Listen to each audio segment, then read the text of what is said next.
నిన్న మన అనంతపురం నగరపాలక సంస్థకు చెందిన ఇద్దరు అధికారులు ఏసీబీకి దొరికారు. 25,000 లంచం తీసుకుంటూ ఎగ్జిబిషన్ పర్మిషన్ కోసం ఒక వ్యక్తి పోతే, రఘు అనే వ్యక్తి ఏదో డబ్బులు డిమాండ్ చేశారు. 25,000 ఇస్తుంటే రెడ్ హ్యాండెడ్గా పట్టుకున్నారు. అదంతా బాగానే ఉంది, కానీ ఈ ఫోటోలు చూసిన తర్వాత ఈయన జూనియర్ అసిస్టెంట్ సందీప్ చౌతా, ఈయన వచ్చేసి నరసింహులు, లక్ష్మీ నరసింహులు. ఇద్దరు ఎట్లా కూర్చున్నారంటే, ఈయన ఫోటోలు తీసుకొని ఇట్లా ఈయన నవ్వుతున్నాడు. ఏం పీక్కుంటారో పీక్కోపోండి, ఏమైతుంది అయితే మళ్ళీ పోస్ట్ తెచ్చుకుంటాం, ఇవన్నీ మామూలే మాకు అన్నట్టుగా వాళ్ళ యాటిట్యూడ్ అట్లుందనమాట. ఆ ఫోటోలన్నీ చూసిన తర్వాత నాకు నిజంగా నవ్వు వచ్చింది. అంటే ఏసీబీ అన్న భయం లేదు, మళ్ళీ వచ్చి మళ్ళీ షరా మామూలే.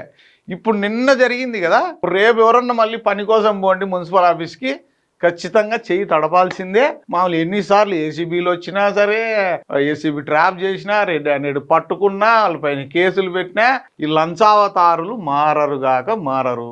చెయ్యి తడపందే పని కాదు. అనంతపురం మున్సిపల్ ఆఫీసే కాదు, ప్రతి చోట అట్లే ఉంది. రెవెన్యూ డిపార్ట్మెంటు అట్లే ఉంది, ఆర్టీఓ డిపార్ట్మెంటు, ఇంకా రిజిస్టర్ ఆఫీసు, ఇవన్నీ చోట్ల డబ్బు డబ్బు డబ్బు. సర్వే చేయాలన్నా డబ్బు, వీఆర్ఓ ఏదైనా పని సంతకం కావాలంటే నాకేంటి, మీకు జీతాలు తీసుకుంటున్నారు కదా. మరి వివరాల్లోకి వెళ్తే, ఎగ్జిబిషన్ ఏర్పాటుకు అనుమతి ఇచ్చేందుకు 25,000 లంచం తీసుకున్న నగరపాలక సంస్థ ఉద్యోగులను ఏసీబీ అధికారులు పట్టుకున్నారు.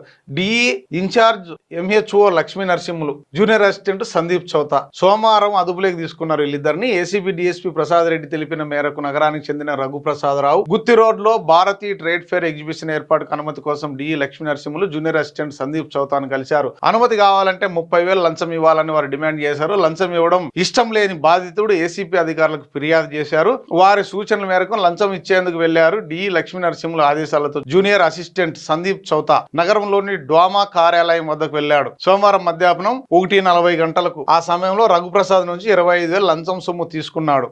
అక్కడే మాటు వేసిన ఏసీబీ అధికారులు వెంటనే సందీప్ను అదుపులోకి తీసుకున్నారు.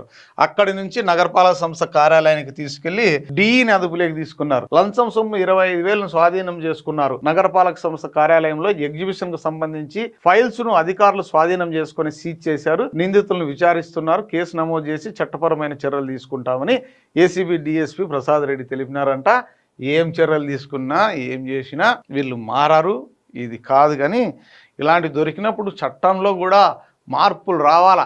కొన్ని ఏళ్ళ తరబడి ఈ కేసులన్నీ మూలన ఉన్నాయి. అట్లా కాకుండా డైరెక్ట్ రిమూవ్డ్ సర్వీస్, అంతే డిస్మిస్ చేసేసే అట్లాంటివి ఏమన్నా కొంచెం ఉంటే ఎంక్వైరీలు లేకుండా కొంచెం భయం ఉంటుంది. లేదంటే మళ్ళీ మామూలే అవినీతి సొమ్ముతో మళ్ళీ పోయి ఎవరిని పట్టుకొని, ఏ రాజకీయ నాయకుడిని పట్టుకొని మళ్ళీ పోస్టు తెచ్చుకోవడము, మళ్ళీ మామూలే చేయడము, షరా మామూలే జరిగిపోతుంది. ఇంత జరిగినా ఎవరికి ఏం భయభ్రాంతులకైతే ఎవరు భయపడడం లేదబ్బా అసలు. అధికారులు అయితే ఏమవుతుందని డైరెక్ట్ అడుగుతున్నారు. ఇంత అవుతుందయా? టౌన్ ప్లానింగ్లో అయితే మరీ అధ్వానం. ఏ దానికి పోయినా ఖచ్చితంగా లంచం లేనిదే మంచం ఎక్కమనే సామెత ఉంది కదా. లంచం లేదే సంతకం పెట్టరు. లంచమా సంతకమా? లంచం ఇస్తే సంతకం పెడతాం.